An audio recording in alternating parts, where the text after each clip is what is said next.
శ్రేష్టమైన పరిశుద్ధమైన నామం పేరిట మీ రక్తం చేత కొనబడి విమోచించబడిన మీ సొత్తుగా, మీ స్వాస్థ్యముగా, మీ ప్రజగా, మీ పరిశుద్ధమైనటువంటి మందిరములో మీ ప్రజలముగా చేరి మీ నామాన్ని హెచ్చించి కనపరిచి మహిమపరిచి మరొక నూతనమైనటువంటి పరిశుద్ధమైన ప్రభు దినాన్ని, ఈ సంవత్సరంలో చివరి ప్రభు దినాన్ని మా జీవితాల్లో మీరు యోగా అర్పించిన విధానం అంతటిని బట్టి హృదయమున మిమ్మల్ని స్తుతించి కనపరిచి మహిమపరుస్తూ ఉంటున్నాను.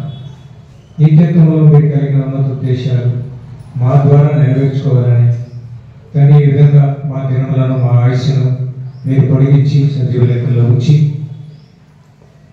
ప్రభు దినాన సంఘముగా కూడి మీ వాళ్ళ చుట్టూ చేరి మీ నామాన్ని కనపరిచే ఆధిక్యతను మాకు మీరు అనుగ్రహించిన విధానం అంతటిని బట్టి హృదయాంతరంగంలో నుంచి మిమ్మల్ని స్తుతించి కనపరుస్తుంటున్నాం.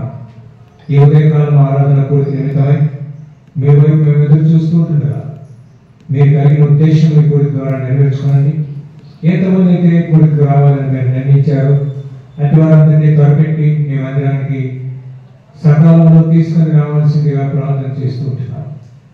వచ్చే ఒక్కరు కూడా వచ్చిన రీతిని వెళ్లకుండా నూతన పరచబడి, పరిశుద్ధపరచబడి, రక్షణ అనుభవంలోనికి నడిపించబడి, రక్షించబడిన వారు ఆత్మీయముగా బలపడి స్థిరపడి రానున్న దినాల్లో నీ కొరకై నమ్మకమైన సాక్షులుగా సంఘంతో ఏకీభవించి నీ సేవా పరిచర్యలో ముందుకు సాగవేయగలిగినట్లు పాటల ద్వారా, వాక్యం ద్వారా మా హృదయాలను ప్రేరేపించి, నూతనపరిచి, పరిశుద్ధపరిచి, ప్రోత్సాహపరచమని ప్రార్థన చేస్తూ ఉంటున్నాం. అయోగ్యమైనటువంటి నన్ను కూడా ఏ ఉద్దేశంతో మీరు తీసుకుని వచ్చారు నిత్యత్వంలో దాన్ని పరిపూర్ణంగా కవించుకోవాల్సిందిగా, కేవలం నీ నోటి బోరుగా వాడుకోవాల్సిందిగా, మీ చిత్తమనే వలయంలో, మీ వాక్యం యొక్క కేంద్రంలో మమ్మల్ని అందరినీ ఉంచి మీ వాక్యంలో ఉన్నటువంటి విశ్వాస్యత, ప్రేమ, ఔన్నత్యము మేము కనులారా చూసి సంతోషించి ఆనందించగలిగినట్లు మీరే మాకు సహాయం దయచేయండి.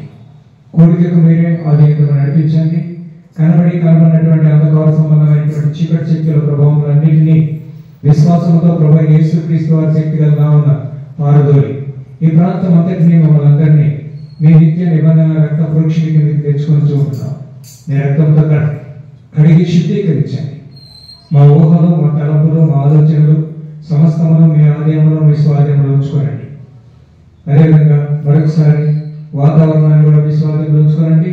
రావాల్సిన మీ ప్రియులందరినీ సకాలంలో తీసుకుని రావాలి.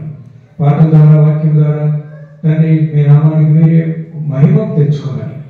మీ యొక్క సన్నిధిని, మీ నడిపింపును, మీ యొక్క ఆత్మ అభిషేకమును కోరుకుంటూ యేసుక్రీస్తు వారి అతి పరిశుద్ధమైన నామమున అతి వినయంతో స్తుతించి ప్రార్థించి అడిగి వేడుకొంచుతున్నాము తండ్రి. ఆమేన్.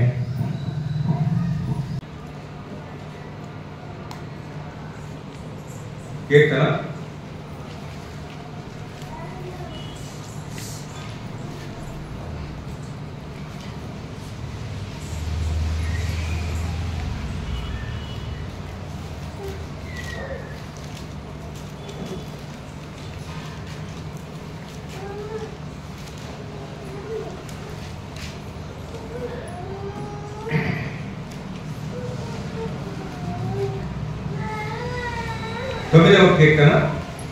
9వ కీర్తన.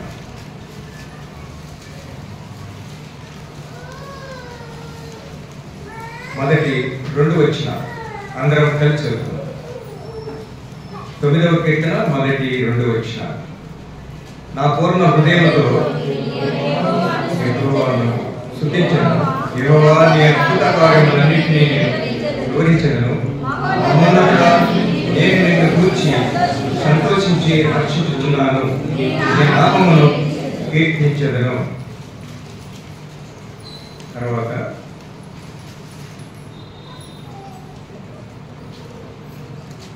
21వ కీర్తన. 21వ కీర్తన మొదటి 3 వచనాలు, తర్వాత 5, 6 వచనాలు కూడా అందరం కలిసి చదువుతాం. మొదటి 3 వచనాలు. యెహోవా రాజు నీ నామమును బట్టి సంతోషిస్తున్నాడు. మీ రక్షణను బట్టి ఆయన ఎంతో హర్షించుచున్నాడు.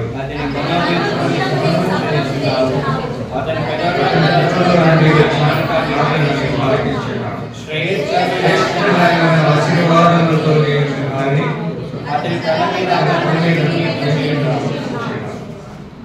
3వ వచనం కూడా 5-6 వచ్చిన నీ రక్షణ గొప్ప నిత్యము నీ సన్నిధిని ఏలనగా 7వ వచనం కూడా నమ్మికి ఇచ్చుకున్నాను సర్వోన్నతిని కృప చేత చదవబడిన ఈ వాక్య భాగములను పరిశుద్ధ ఆత్మదేవుడు మన కొరకై ఆశీర్వదించి తన పరిశుద్ధమైనటువంటి సింహాసనం నుంచి జీవము కలిగిన పరిశుద్ధమైన తన మాటలను మనకు వినిపింపజేసి ఆరాధించే ఆత్మ చేత మన హృదయాలను నింపి హృదయాంతరంగంలో నుంచి దేవుడు మన పక్షముగా, వ్యక్తిగతంగా, కుటుంబ పక్షముగా, సంఘపక్షముగా, సార్వత్రిక సంఘపక్షముగా ఆయన చేసినటువంటి ఆత్మ సంబంధమైన, ఈ లోక సంబంధమైన మేలుడు ఆశీర్వాదాలన్నింటినీ ఆధారం చేసుకొని మనము ఆయన్ను స్తుతించడానికి పరిశుద్ధాత్మదేవుడు మనకు సహాయపడలాగా చిన్న ప్రార్థన చేసుకుందాం. ప్రేమగల తండ్రి, పరిశుద్ధమైన ప్రభువా, మీ ఘనమైన నామమును బట్టి మీకు స్తోత్రములు. ఆరాధన వర్తమానం నిమిత్తమై చదవబడిన వాక్య భాగాలను మా కొరకై మీరు ఆశీర్వదించండి. తెరవబడిన అవకాశాన్ని మీరు మాకు దయచేయండి. నిత్యత్వంలో ఏ ఉద్దేశము, ఏ ప్రణాళిక, ఏ ఏర్పాటు స్థానికంగా ఉన్నటువంటి ఈ సంఘాన్ని వచ్చే ప్రజల పక్షంగా మీరు కలిగి ఉన్నారు. ఈ కూడిక ద్వారా ఆ యొక్క ప్రణాళికను నెరవేర్చుకొని మీ యొక్క ఆత్మీయమైనటువంటి ఔన్నత్యంలోనికి, ఐశ్వర్యంలోనికి మమ్మల్ని అందరినీ నడిపించి ఆరాధించే ఆత్మ చేత మా హృదయాలను నింపి సంతోష ఆనంద గీతములతో, విమోచన గానములతో మీరు చేసినటువంటి మేలులు ఆశీర్వాదాలన్నింటినీ ఆధారం చేసుకుని హృదయాంతరంగంలో నుంచి ఏ విధంగా మీకు అంగీకారమైన స్తుతి ఆరాధనను మేము మీ సన్నిధిలో మీకు చెల్లించాలనో మీరే మాకు నేర్పించిన మా యొక్క ఊహలు, తలంపులు, ఆలోచనలు సమస్తమును మీ స్వాధీనంలో, మీ ఆధీనంలో ఉంచుకున్నాం.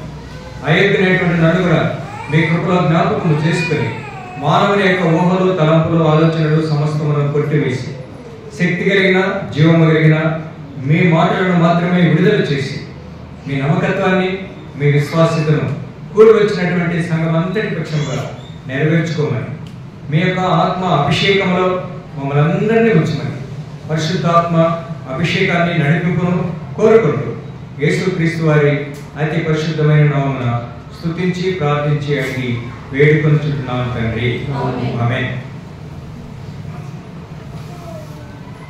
దావీదు తన వ్యక్తిగత జీవితంలో ఆయన రాజు అయినప్పటికీ మొట్టమొదట ప్రప్రదమైనటువంటి స్థానాన్ని దేవునికి, దేవుని సన్నిధికి, దేవుని మందిరానికి, దేవుని ప్రజల సహవాసానికి, దేవుడు ఆయన పక్షముగా చేసినటువంటి మేలులు, ఆశీర్వాదాలు అన్నిటికంటే ప్రాముఖ్యముగా ఆయన ఇచ్చినటువంటి గొప్ప రక్షణను బట్టి అన్ని వేళలా సంతోషించి ఆనందించే అనుభవంలోనికి, ఆత్మీయతలోనికి తను తాను తెచ్చుకుంటూ వచ్చాడు.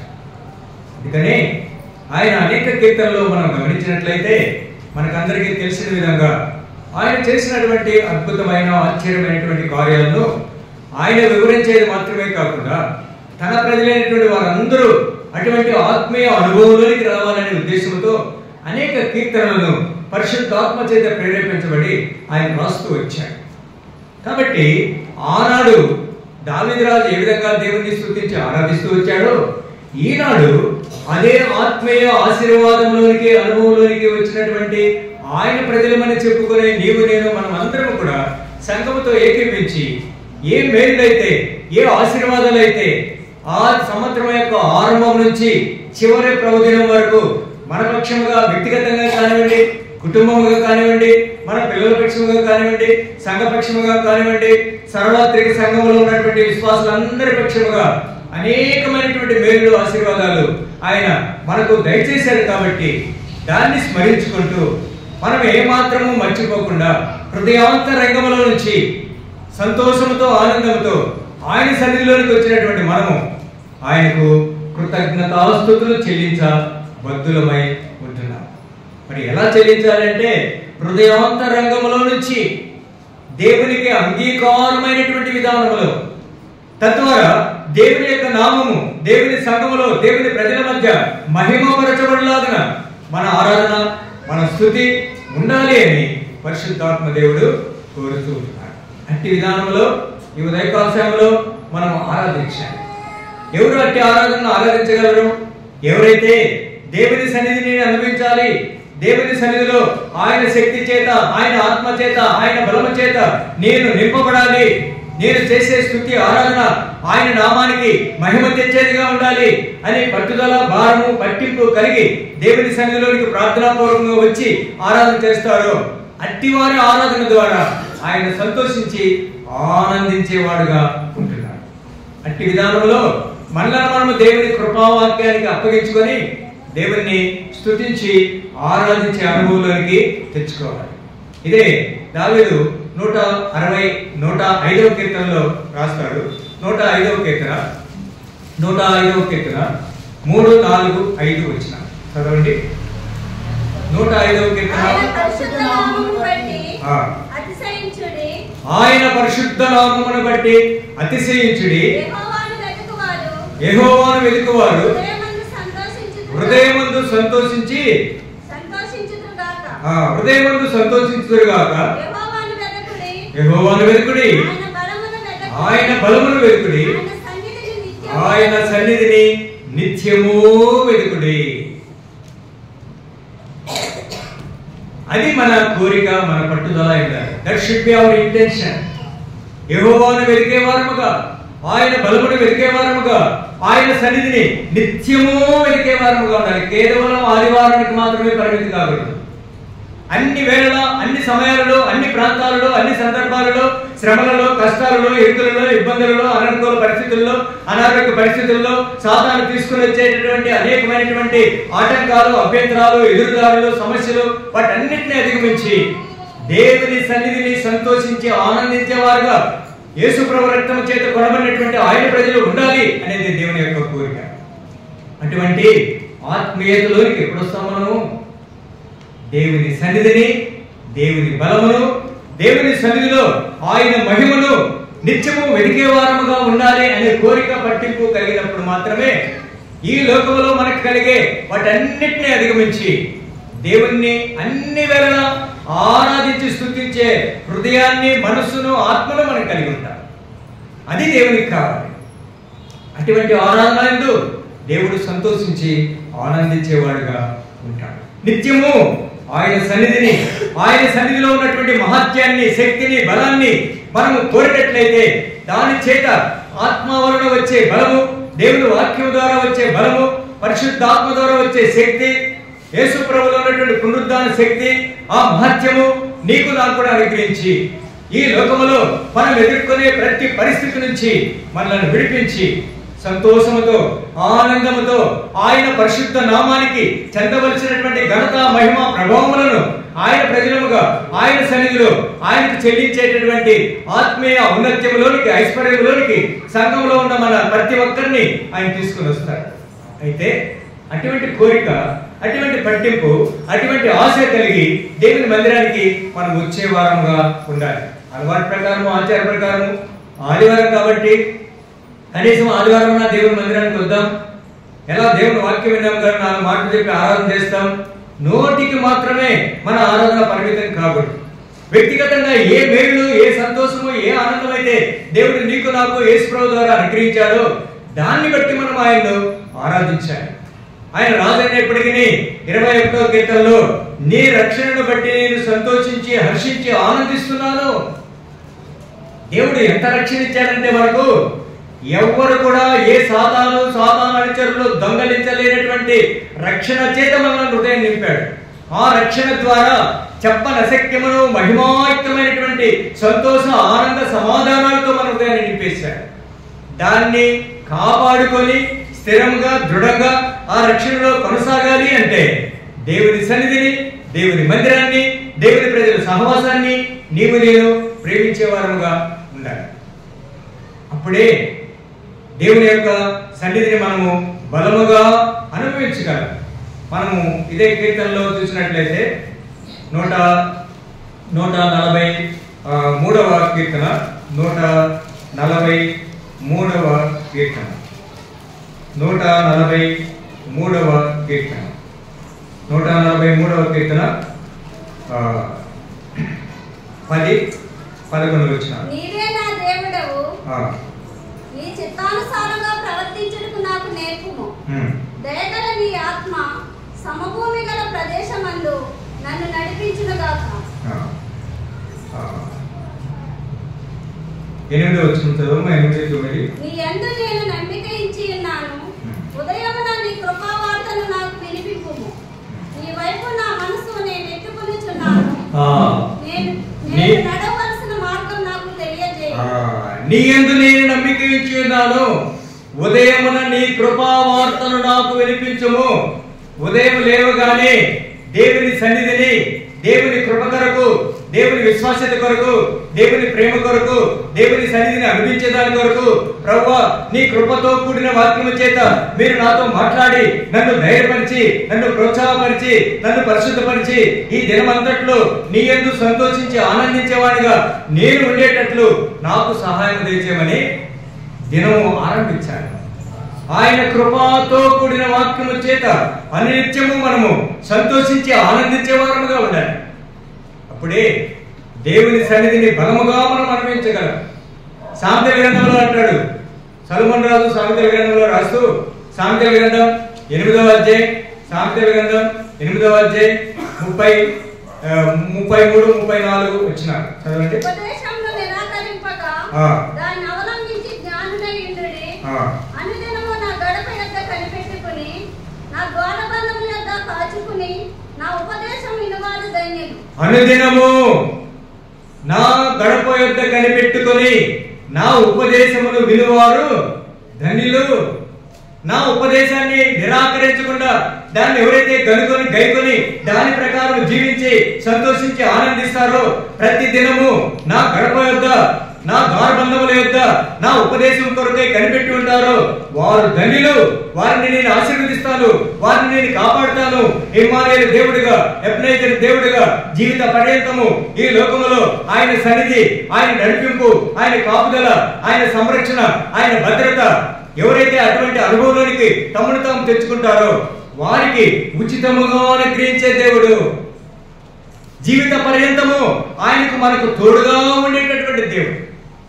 అటువంటి గొప్ప దేవుణ్ణి నీవు దేవుడిగా రక్షకుడిగా కలిగిన కారణాన్ని బట్టి, ఆయన ఉచితముగా మనకిచ్చినటువంటి రక్షణను బట్టి ఆయన యందు సంతోషించి ఆనందించే వారముగా మనము ఉండాలి. ఎవరు అలా ఉంటారంటే, ఎవరైతే ఆయన నమ్ముకొని ఆయనను ఆశ్రయిస్తారో, ఎవరైతే ఆయన మీద ఆధారపడతారో వారు మాత్రమే ఎన్ని శ్రమలు కష్టాలు వచ్చినా గానీ ఆయన ఇచ్చిన రక్షణ యందు సంతోషించి ఆనందించేవారుగా ఉంటారు.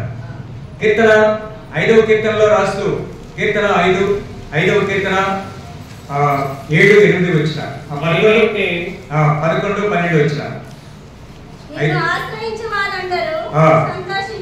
నిన్ను ఆశ్రయించు వారందరూ సంతోషించెదరు, నీవే వారిని కాపాడుదు కనుక నిత్యము ఆనందధ్వని చేయుదురు.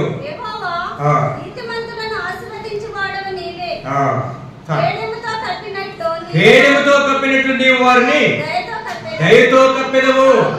కావున నీ నామమును ప్రేమించువారు నిన్ను గూర్చి ఉల్లసించెదరు. దేన్ని ప్రేమిస్తున్నాం మనం ఈ లోకంలో? లోకంలో ఉన్న ఆస్తిపాస్తులనా, డబ్బులనా, మనకిచ్చిన అందచందాలనా, మనకిచ్చిన పిల్లలనా, మనకిచ్చిన ఉద్యోగాన్ని బట్టా, మనకిచ్చిన ఐశ్వర్యాన్ని బట్టా, దేన్ని బట్టి ఆనందిస్తున్నాం? దాని మీద మన ఆత్మీయత ఆధారపడుతుంది.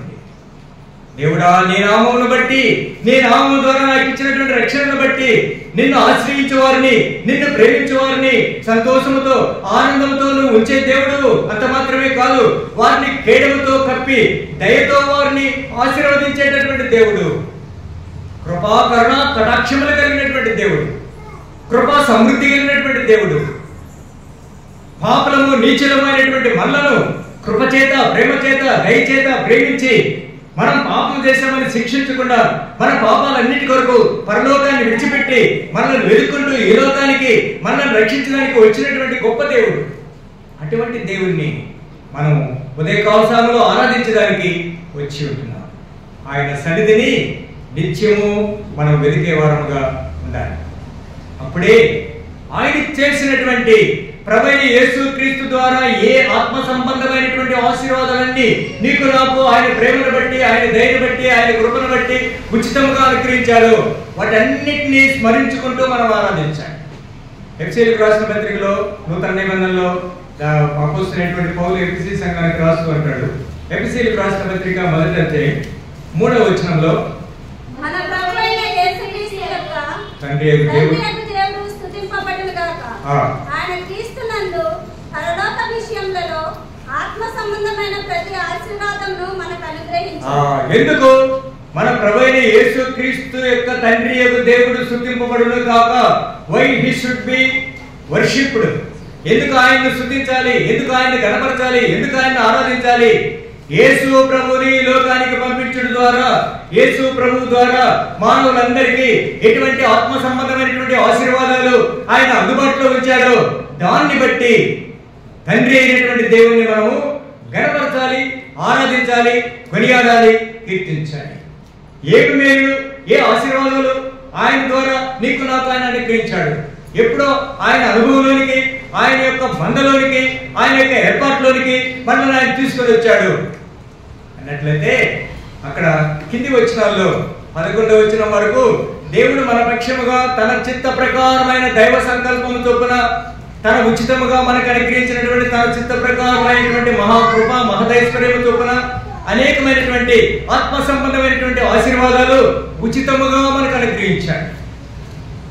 4-5 వచనాల్లో మనం చూసినట్లయితే 5-6 వచనాల్లో అది కంటిన్యూ చదవమ్మా. ఎట్లనగా తన ప్రియుని యందు తాను ఉచితముగా మనకు అనుగ్రహించిన తన కృపా మహిమకు కీర్తి కలిగినట్లు తన చిత్త ప్రకారమైన దయా సంకల్పము చొప్పున యేసుక్రీస్తు ద్వారా తనకు కుమారునిగా స్వీకరించుటకై మనల్ని ముందుగా తన కోసం నిర్ణయించుకొని మనము తన ఎదుట పరిశుద్ధులమును నిర్దోషులమునై ఉండవలనని జగత్పునాది వేయబడక మునుపే ప్రేమ చేత ఆయన క్రీస్తులో మనల్ని ఏర్పరచుకొనెను. జగత్తుకు ఇంకా పునాది వేయబడక మునుపే, ఇంకా నీవు నేను తల్లి గర్భంలో రూపుదిద్దుకోక మునుపే ఆయన ఏర్పాటులోనికి, ఆయన సంకల్పంలోనికి ఆయన మనల్ని తీసుకుని వచ్చాడు.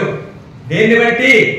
ఆయన మనలో చూపినటువంటి ప్రేమను బట్టి, ఆయన చిత్త ప్రకారమైనటువంటి దైవ సంకల్పాన్ని బట్టి, ఆ సంకల్పాన్ని మనలో నెరవేర్చు నిమిత్తమై ఆయన ఒక ప్రణాళికను ఏర్పాటు చేసి తన ప్రియ కుమారుడైనటువంటి యేసు ప్రభువును పాపులము నీచులము అయినటువంటి మనలను పాపముల చేత అపరాధముల చేత ఆత్మీయముగా పతనమైపోయి ఆత్మీయమైనటువంటి నిద్రావస్థలో చనిపోయిన స్థితిలో ఉన్నటువంటి మనలను ఆ స్థితి నుంచి పైకి లేవనెత్తి నిత్య నాశనానికి, నిత్య నరకాగ్నికి, దైవ ఉగ్రతకు పాత్రమైనటువంటి మనలను ఆ స్థితి నుంచి తప్పించి తన ప్రేమను మన ఎడల కనపరిచి ఆ కల్వరి శిలువలో తన ప్రాణాన్ని పెట్టుట ద్వారా, తన ప్రేమను ఈ లోకానికి చాటి చెప్పుట ద్వారా ఆయన నీ కొరకు నా కొరకు ఆ కల్వరి శిలువలో తన రక్తాన్ని చిందించి తన ప్రాణాన్ని అర్పించి చనిపోయి సమాధి చేయబడి మరణాన్ని సమాధిని జయించి సజీవుడైనటువంటి దేవుడుగా లేచుట ద్వారా మానవులైనటువంటి మనలను,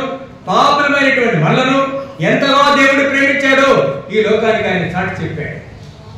ఆ ప్రేమ చేత మనం నింపబడి ఉన్నట్లయితే ఆ ప్రేమ, ఆ కృప, ఆ దయకు, ఆయన ఇచ్చినటువంటి ఉచితముగా మనకిచ్చే రక్షణకు మనము పాత్రులముగా చేయబడతాము.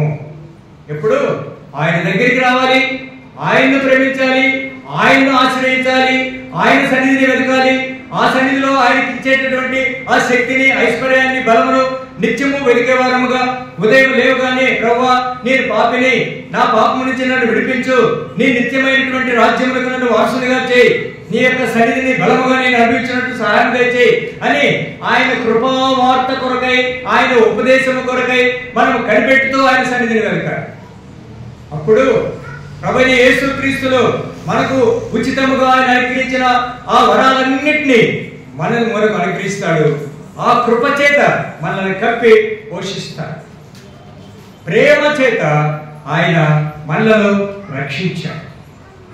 ఎందుకు ప్రేమించాడు? కారణం ఏంటి? ఆయన ఆవాగాములను స్వహస్తములతో తన పోలికలో చేశాడు. అయితే సాతాను వారిని మోసం చేసి పాపులుగా దేవుని యొక్క ఆజ్ఞను అతిక్రమించేవారిగా చేసింది. అందుకనే పాపము వారి ద్వారా, వారి అవిధేయతను బట్టి, వారి అక్రమమైనటువంటి వారి యొక్క దేవుని యొక్క ఆజ్ఞకు లోబడని కారణాన్ని బట్టి పాపం అనేది మానవులందరికీ సంప్రాప్తించింది.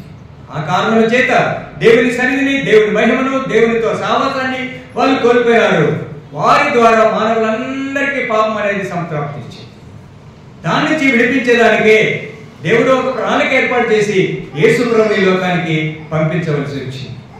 మరి ఎందుకు పంపించాల్సి వచ్చింది? ఒక మాట చెప్తే అయిపోతుంది కదా, మీ పాపాలన్నీ క్షమించేశారు, పోండి, మీరందరూ పరలోకానికి రాండి అని చెప్పవచ్చు. కానీ ధర్మశాస్త్రానుసారంగా మానవుడు చేసిన పాపానికి మానవుని రక్తమే చెందించబడాలి. అది పరిశుద్ధమైనటువంటిదిగా ఉండాలి. పాపము చెందించబడేదే, పాపం రక్తం చెందించకుండా పాపానికి నివృత్తి లేదు అని ధర్మశాస్త్రాన్ని నెరవేర్చిన నిమిత్తమై ధర్మశాస్త్రము ద్వారా మానవులందరూ పొందేటటువంటి ఆ శిక్ష ఆయన శరీరం మీద వేసుకునేదానికి ఆయన ఇష్టపడి తను తాను తగ్గించుకొని రిక్తునిగా చేసుకొని దేవునితో సమానత్వాన్ని కూడా విడిచిపెట్టేసి మనల్ని ఎదుర్కొంటూ ఈ లోకానికి వచ్చాడు. అందుకనే రోమీయులకు రాసిన పత్రికలో భక్తుడైనటువంటి అపోస్తలుడైనటువంటి పౌలు రాస్తూ రోమీయులకు రాసిన పత్రిక 8వ అధ్యాయం, రోమీయులకు రాసిన పత్రిక 8వ అధ్యాయం 4-5 వచనాలు. శరీరమును అనుసరింపక ఆత్మను అనుసరించి నడుచుకుని మనము యందు ధర్మశాస్త్ర సంబంధమైన నీతి విధి నెరవేర్చబడవలనని పాప పరిహారము నిమిత్తము దేవుడు తన సొంత కుమారుని పాప శరీరాకారముతో పంపి ఆయన శరీరమందు పాపమునకు శిక్ష విధించెను. పాప శరీరానుసారమైనటువంటి ఆ యొక్క దేహముతో తన కుమారుడైనటువంటి యేసు ప్రభుని ఈ లోకానికి పంపించి ఆయన శరీరమందు నీవు నేను పొందవలసిన శిక్షను ఆయన మీద మోపి ఆయన భరించేటట్లు ఆయన ఈ లోకానికి పంపించాడు. ఎందుకనగా ధర్మశాస్త్రానుసారంగా నీతి విధి నెరవేర్చబడాలి. పాపం చేసిన ప్రతి ఒక్కరూ మరణానికి పాత్రులు. ఆ మరణం నుంచి తప్పించేదానికి యేసు ప్రభువు ఎదుర్కొంటూ నీవు నేను పొందవలసిన శిక్షను ఆయన పొందేదానికి ఈ లోకానికి వచ్చాడు. ఈ లోకంలో దుష్టత్వం అనే బంధకము నుంచి, సాతాను యొక్క బంధకము నుంచి, సాతాను యొక్క శర నుంచి, చీకటి అనే పాపం నుంచి, పాపం అనే దాసత్వం నుంచి ఎవరూ విడిపించలేనటువంటి స్థితిలో నీవు నేను ఉన్నప్పుడు ఆయన మనల్ని ప్రేమించాడు, ఈ లోకానికి అనుగ్రహించాడు. అందుకే యేసు ప్రభు ఒక మాట చెప్పాడు. యోహాను సువార్త, మత్తయి సువార్త 20వ అధ్యాయం 28వ వచనంలో మనం చూసినట్లయితే మత్తయి సువార్త 20వ అధ్యాయం 28వ వచనం, అలాగే మనిషి కుమారుడు పరిచారము చేయించుకొనుటకు రాలేదు కానీ పరిచారము చేయుటకును అనేకులకు ప్రతిగా విమోచన క్రయధనముగా ప్రాణం విడిచుటకు వచ్చెనని చెప్పాడు. అనేకులకు ప్రతిగా విమోచన క్రయధనముగా తన్ను తానే ఆ కల్వరి శిలువలో అర్పణగా, బలిగా, సజీవ యాగముగా అప్పగించుకునే దానికి, తన ప్రాణాన్ని పెట్టేదానికి, తన రక్తాన్ని దారుణాలుగా చిందించడానికి నిన్ను నన్ను ప్రేమించి ఆయన మనల్ని వెతుక్కుంటూ ఈ లోకానికి వచ్చాడు. విమోచన క్రయధనం నీ కొరకు నా కొరకు కల్వరి శిలువలో చిందించబడింది. ప్రతి అవయవం నుంచి తన పరిశుద్ధమైనటువంటి రక్తాన్ని దారులుగా చిందించాడు. ఆ రక్త ప్రవాహంలో మానవుల పాపాలన్నీ కొట్టుకుని పోయేటటువంటి మార్గాన్ని మానవులందరికీ అందుబాటులో ఉంచాడు. ఎవరైతే పశ్చాత్తాపమైనటువంటి హృదయంతో ఆయన సన్నిధిలోనికి వచ్చి యేసు ప్రభు చెంత తమ తప్పిదాలు పతనాలు ఒప్పుకుంటారో వారందరినీ రక్షించేదానికి, పాపం నుంచి విడిపించేదానికి ఆయన కృప కలిగినటువంటి దేవుడు, కృపా సమృద్ధి కలిగినటువంటి దేవుడు, కరుణ కలిగినటువంటి దేవుడు, మన పాపములన్నిటి నుంచి మనల్ని విడిపించి ఆత్మీయమైనటువంటి ఔన్నత్యంలోనికి నడిపించే దేవుడు. అందుకనే ఎలా జరిగింది ప్రక్రియ అంతా అంటే ఆయన మనలో చూపిన మహాప్రేమ చేత, ఆయన మనలో చూపినటువంటి ఆ కృప ఔన్నత్యాన్ని బట్టి మనము ఉచితముగా రక్షించబడ్డారు. ఎఫెసీయులకు రాసిన పత్రిక 2వ అధ్యాయం 4-5 వచనాలు. ఎఫెసీయులకు రాసిన పత్రిక 2వ అధ్యాయం 4-5. దేవుడు కరుణా సంపన్నుడై ఉండి మనం మన అపరాధముల చేత చచ్చిన వారమై ఉండినప్పుడు సైతము మన ఎడల చూపిన తన మహాప్రేమ చేత మన క్రీస్తుతో కూడా బ్రతికించెను. కృపచేత మీరు రక్షింపబడి ఉన్నారు. అది మీ వలన చదువు కంటిన్యూ చేయి. క్రీస్తు యేసునందు ఆయన మనకు చేసిన ఉపకారము ద్వారా అత్యధికమైన తన కృపా మహదైశ్వర్యమును రాబో యుగములలో కనపరచు నిమిత్తము క్రీస్తు యేసునందు మనల్ని ఆయనతో కూడా లేపి పరలోకమందు ఆయనతో కూడా కూర్చుండబెట్టెను. ఈ లోకములో ఈ యుగములో మనము పొందే మేలుల కంటే అత్యధికమైనటువంటి మేలులు రాబో యుగములో కూడా నీవు నేను అనుభవించాలనేదే దేవుని యొక్క ఉద్దేశం. ఈ లోకాన్ని ఒకరోజు విడిచిపెట్టాలి. మనము యేసుప్రభు వచ్చినంత వరకు ఒకవేళ ఈ లోకంలో జీవిస్తున్నట్లయితే, ఆయనకి ఇష్టలుగా జీవిస్తే, ఆయన్ని ఆశ్రయిస్తే, ఆయన్ని ప్రేమిస్తే, ఆయన రక్తం చేత కనబడితే, ఆయన రాకడ కొరకే సిద్ధపరచుకుంటూ ఉన్నట్లయితే, ఆయన ప్రత్యక్షమైనప్పుడు ఆయన రూపంలోనికి మార్చబడి యుగ యుగములో ఆయనతో కూడా ఆ అద్భుతమైనటువంటి మేలు పొందేదానికి కోల్పోబడతాం. ఒకవేళ ఆయన రాకముందే మరణించినట్లయితే ఆయన వచ్చేటప్పుడు మొట్టమొదట మనం లేపడతాం. సజీవులైనటువంటి వారు కూడా మేఘంలో కొనిపోబడతారు. అది క్రైస్తవునికి ఇచ్చినటువంటి గొప్ప రక్షణ. రాబో యుగములో కూడా ఇటువంటి మేలుల చేత ఆయన మనల్ని నింపేటటువంటి గొప్ప దేవుడు, ఎంతైనా నమ్మదగినటువంటి దేవుడు. అందుకే విలాపవాక్యములో 3వ అధ్యాయంలో మనం చూసినట్లయితే, విలాపవాక్యములో 3వ అధ్యాయం 22, 23 యెహోవా కృపగలవాడు, ఆయన వాత్సల్యత ఎడతెగక నిలిచినది కనుక మనము నిర్మూలము కాకుండా వారము అనుదినము ఆయనకు నూతనముగా వాత్సల్యత పుట్టుతున్నది. నీవు ఎంతైనా నమ్మదగిన వాడవు. ఆ నమ్మకత్వము, ఆ వాత్సల్యత, ఆ కృప, ఆ రక్షణ నీకు నాకు కావాలంటే మనం ఏం చేయాలి? కింది వచ్చినాలు రాయబడింది. కింద కంటిన్యూ చేయము. కింది వచ్చిన ఆయన ఎంత నేను నమ్మిక ఇచ్చి ఉన్నాను. తనను ఆశ్రయించు వారి ఎడల యెహోవా దయాళుడు. ఆయనను ఆశ్రయించు వారి ఎడల యెహోవా దయాళుడు. తన్ను వెతుకువారి ఎడల ఆయన దయ చూపువాడు. నరులు ఆశ కలిగి యెహోవా అనుగ్రహించు రక్షణ కొరకు కనిపెట్టాలి. కనిపెట్టావా? ఇంకా లేదా? ఇంకా కనిపెడుతూనే ఉన్నారా? రక్షణ మారు మనసు అనే అనుభవంలోనికి నడిపించబడకుండా ఉన్నట్లయితే, ఆశతో నువ్వు మందిరానికి వస్తే, ఆయన రక్షణ కొరకై ఆశ కలిగిన హృదయం కలిగి కనిపెడితే, ఆయన నిన్ను రక్షించడానికి, నీ పాపం నుంచి విడిపించడానికి సిద్ధ మనసు కలిగినటువంటి వాడు. 103వ కీర్తనలో మనం చూస్తే, ఆయన మన పాపము చేశామని మన పాపములను శిక్షించడానికి రాలేదు, కానీ రక్షించడానికి, పాపం నుంచి విడిపించడానికి, ఆయన మన పాపములను జ్ఞాపకము చేసుకోకుండా పాపము నుంచి విడిపించడానికి ఈ లోకానికి ఆయన వచ్చాడు. కాబట్టి ఆయన సన్నిధిలోనికి వచ్చినటువంటి మనము ఇక్కడ కూర్చున్న వారిలో ఇటువంటి ఆత్మ సంబంధమైనటువంటి వరములు, ఆశీర్వాదాలు పొందుకున్నా ఉన్నట్లయితే, చివరి ప్రభు దినాన ఇప్పుడైనా యేసు ప్రభుని సొంత రక్షకుడిగా ఆహ్వానిస్తే, ఆయన కాల్చినటువంటి రక్తముతో నీ పాపాలన్నీ కడిగి వేస్తాడు. అప్పుడు రక్షణ పొంది మారుమనసు పొందినటువంటి దేవుని ప్రజలతో కలిసి నీవు కూడా సంతోషంతో, ఆనందంతో ఆయన్ను స్తుతించి ఆరాధించే ఆధిక్యతలోనికి ఆయన నిన్ను తీసుకుని వస్తాడు. మరి రక్షించబడినటువంటి మనము కూడా ప్రస్తుతం ఉన్నటువంటి ఈ తాత్కాలికమైనటువంటి లోకములో కలిగేటటువంటి సుఖభోగాలను విడిచిపెట్టి నిత్యము దేవుని సన్నిధిని వెతికే వారముగా, దేవుని సన్నిధిలో దేవుని యొక్క మహత్యాన్ని కనుగొనే వారముగా, దేవుణ్ణి ఆశ్రయించి దేవుణ్ణి ప్రేమించే వారముగా, తద్వారా దేవుని దయకు, దేవుని కృపకు, ఆయన కేడల చేత కప్పబడి, పోషించబడి, ఆదరించబడి, ధైర్యపరచబడి, ఆయన రాకడ కొరకై కనిపెట్టుకునే వారముగా మనం కూడా ఆ ప్రత్యక్షత కొరకై ఎదురు చూస్తూ అటువంటి మహిమాయుక్తమైనటువంటి నిరీక్షణ కలిగి మన యొక్క విశ్వాస జీవితాన్ని కొనసాగించుకునే వారముగా మనం ఉండాలి. అదే మనం ఆయనకి ఇచ్చే నిజమైన స్తుతి, ఆరాధన. అటువంటి మనస్సు, హృదయం కలిగి ఆయన ఆరాధించాడు. జగత్తుకు పునాది వేయబడక మునిపే క్రీస్తు యేసులో ప్రేమ చేత ఆయన మనలను ఏర్పాటు చేసుకున్నాడు. తన ప్రియకుమారుడైనటువంటి యేసు ప్రభువును తన కృపను బట్టి, తన ప్రేమను బట్టి ఈ లోకానికి పంపించాడు. ఆయన కల్వరి శిలువలో కాల్చినటువంటి రక్తం ద్వారా మన పాపాలన్నింటినీ క్షమించాడు. మన అపరాధం నుంచి మనల్ని విడిపించాడు. నిత్య రాజ్యానికి మనల్ని విమోచించి తన సొత్తుగా చేసుకొని తన కుమారులుగా, తన కుమార్తెలుగా అంగీకరించి ఆ రాజ్యంలో అత్యధికమైన ప్రవేశాన్ని మనం పొందే ఆత్మీయ ఔన్నత్యంలోనికి నడిపించాడు.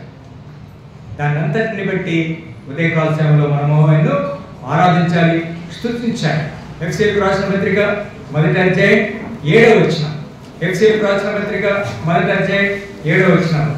దేవుని కృపా మహదైశ్వర్యమును బట్టి ఆ ప్రియునియందు ఆయన రక్తం వలన మనకు విమోచనమును మన అపరాధములకు క్షమాపణను కలిగి ఉన్నది. విమోచన, క్షమాపణ. విమోచన యేసుప్రభు కార్చిన రక్తం ద్వారా, ఆయన రక్త ప్రోక్షణిని తెచ్చుకొని మన పతనాలన్నీ ఒప్పుకోవడం ద్వారా పాపాలు క్షమించబడే అనుభవంలోనికి ఉచితముగా తన ప్రేమను బట్టి, తన కృపను బట్టి, తన దయను బట్టి మానవులందరికీ అందుబాటులో ఉంచాడు. ఇటువంటి ఆత్మీయమైనటువంటి ఆశీర్వాదాలు మనం ఉచితముగా పొందేదానికి ఒక మార్గాన్ని యేసుప్రభు ద్వారా దేవుడు మనకందరికీ, మానవులందరికీ అందుబాటులో ఉంచాడు. దాన్ని మనము వ్యక్తిగతంగా, కుటుంబంగా, సంఘముగా అన్వయించుకొని దాని యందు నిత్యము సంతోషించి ఆనందించే వారముగా మనం ఉండాలి. కీర్తన 32వ కీర్తన చివరి 2 వచనాలు, 33వ కీర్తన మొదటి వచనం. 32వ కీర్తన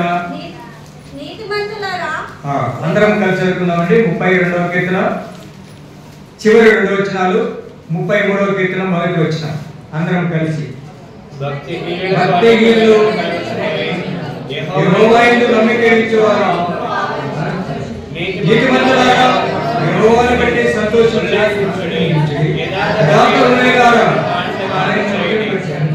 నీతిమంతులారా యెహోవాను బట్టి ఆనందగానము చేయండి. యథార్థవంతులకు శోభస్కరము. స్తుతి, ఆరాధన నీతిమంతులకు, యథార్థ హృదయంతో చేసే వారికి ఆనందకరము, సంతోషకరము, మహోన్నతమైనటువంటి ఆశీర్వాదాలతో నింపబడినటువంటి సాక్ష్యము కలిగినటువంటి వారముగా దేవుడు ఉచితంగా మనకి ఇచ్చిన రక్షణను బట్టి, నీతిని బట్టి, పరిశుద్ధతను బట్టి మనం ఆయన్ను స్తుతించాలి. ఇప్పుడే చదువుకున్నాం. ఎందుకు ఆయన జగత్తు పునాది వేయబడక మునిపే మనల్ని రక్షించాడు యేసుప్రభుతో ప్రేమ చేత అంటే ఆయన ఎదుట మనము పరిశుద్ధులముగాను నిర్దోషులముగాను ఆయన్ని సేవించాలి. అదే ఆయన ఉద్దేశం. అటువంటి అనుభవంలోనికి మనల్ని మనం తెచ్చుకొని ఉదయకాల సమయంలో ఆరాధించాలి. మరి ఎట్లా ఆరాధించాలి? అది చాలా ప్రాముఖ్యమైనటువంటి విషయం. దావీదు రాజు రాస్తాడు 19వ కీర్తనలో మనం చూసినట్లయితే 19వ కీర్తన చివరి వచనం అందరం కలిసి చదువుకుందాం. 19వ కీర్తన చివరి వచనం. యెహోవా నా ఆశ్రయదుర్గమా, నా విమోచకుడా, నా నోటి మాటలను, నా హృదయ ధ్యానమును నీ దృష్టికి అంగీకారములను కాక. ఉదయకాల సమయంలో మనం చేసే నోటి మాటల ద్వారా, పెదవుల ద్వారా చేసే స్తుతి, హృదయాంతరంగంలో నుంచి చేసే ఆరాధన దేవుని దృష్టికి అంగీకారమైనదిగా ఉండాలి. అటువంటి సాక్ష్యాన్ని, జీవితాన్ని కలిగి మనము ఆరాధించినట్లయితే మన ఆరాధన ద్వారా దేవుడు ఎంతగానో సంతోషించి ఆనందించేవాడుగా ఉంటాడు. అటువంటి అనుభవంలోనికి మనలను తెచ్చుకొని స్తుతించి ఆరాధించి గణపరచినట్లు ఇంకా ఎవరైనా యేసు ప్రభువు సొంత రక్షకుడిగా హృదయంలో అంగీకరించుకుని ఉన్నట్లయితే దేవుడి వాక్యం నీకు ఇంకా మాట్లాడుతుండగా నీ సన్నిధిలో, దేవుని సన్నిధిలో నీ జీవితాన్ని ఉన్నదన్నట్లు ఒప్పుకొని ఆయనకు అప్పగించుకుంటే యేసు రక్తం ప్రతి పాపం నుంచి నిన్ను కడిగి పరిశుద్ధినిగా, పరిశుద్ధురాలుగా చేస్తుంది. నీ యొక్క పాపములన్నింటినీ క్షమించి సమస్త దుర్నీతి నుండి నిన్ను పవిత్రునిగా చేసి నిత్యమైనటువంటి సంతోషము, ఆనందము, చెప్పనశక్యమును మహిమాయుక్తమైనటువంటి సంతోషము నీకు కూడా అనుగ్రహించబడతాయి.